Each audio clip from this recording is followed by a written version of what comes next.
Chuck Cooper. Chuck Cooper. Chuck Cooper. To the Google, right? On the first page of Google search results for Chuck Cooper, you will not find what you are looking for. The first result is this very nice website I think we've got here. Yes, for the Broadway actor named Chuck Cooper. He's very talented, very famous on Broadway. He is not the Chuck Cooper making the anti-gay rights argument at the Supreme Court tomorrow.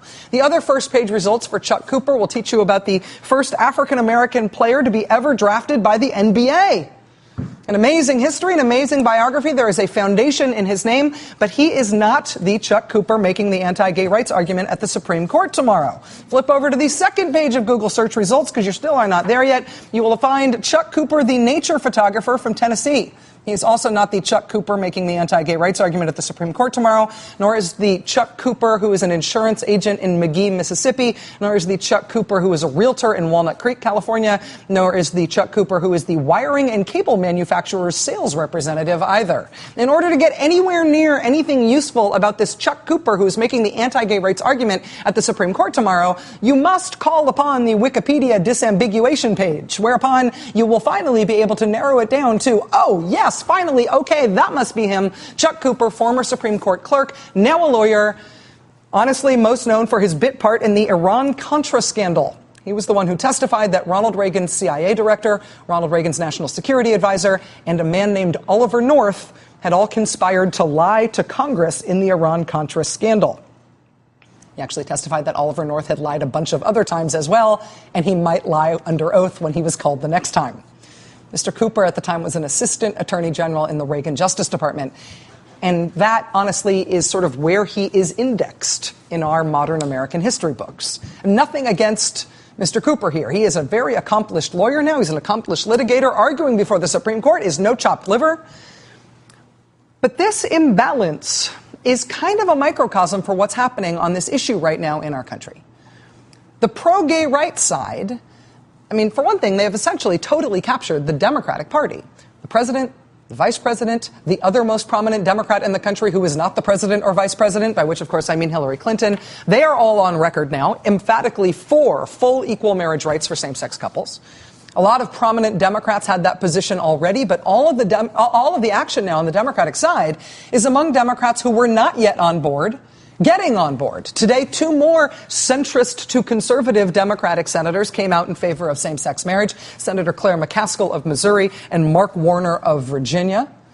I mean, there are definitely some relatively prominent Democrats who are still trying to dodge the issue. Hi, we can see you.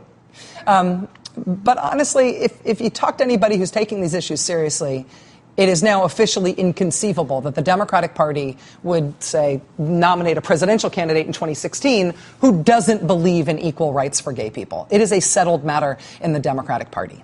So the pro-gay rights side has pretty much captured the Democratic Party. It's just a matter of sweeping up the last few and finding out if anybody's going to try to be the anti-gay maverick on this issue while still staying in politics and still staying in the party. My bet is no.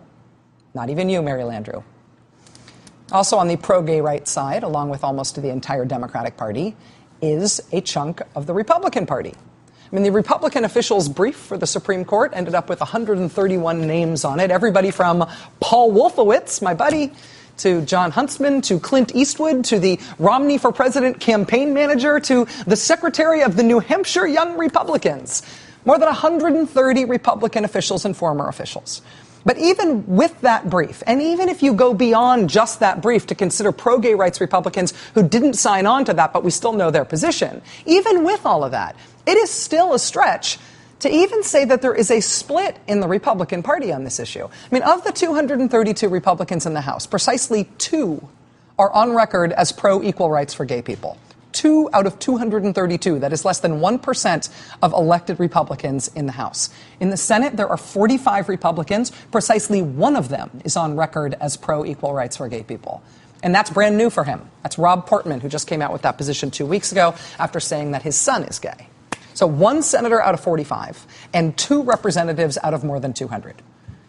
That's not a split in the party. That's like a sliver of the party. That's maybe even a splinter of the party among elected officials. But as with other social issues in Republican politics right now, Republicans are sort of getting to the point where they don't want to change their policy position on these matters. They just don't want to be known for what their policy position is on this matter. They just want people to stop noticing it. So even though the party platform for last year's election and the Republican Party chairman, Reince Priebus, and the Speaker of the House, John Boehner, and the supposedly modern new Republicans like Marco Rubio are all on the record now as still rigidly anti-gay rights and not planning on changing, even as pretty much everybody active in high-level Republican politics who is not named Rob Portman continues to stand firm against the threat of gay people having equal citizenship rights, at the same time, they mostly just don't want to talk about it. So you have this sort of incoherent thing going on the Republican side, or at least the anti-gay rights side of this question. We're at a point where the face of crusading anti-gay rights activism in Republican politics is an obscure lawyer from the Iran-Contra scandal named Chuck Cooper, who's not to be confused with the more well-known actor of the same name. I mean, to find somebody to be the face of what is the de facto position of the Republican Party, you got to go to this guy, right? You got to go to drag out old Gary Bauer, like Fox News Channel did yesterday. Got to drag out Gary Bauer to argue that people are not really in favor of marriage equality. The polls are skewed. Gary Bauer's argument on Fox News Sunday was that people, Americans broadly, really do secretly hate gay people, but they're lying to the pollsters about it. The same way they told the pollsters they would vote for Barack Obama, and then on Election Day they all showed their true unskewed colors and voted for President Romney. Friends, Romans, countrymen, lend me your ears. We do not give up. Expect surprises. Subscribe.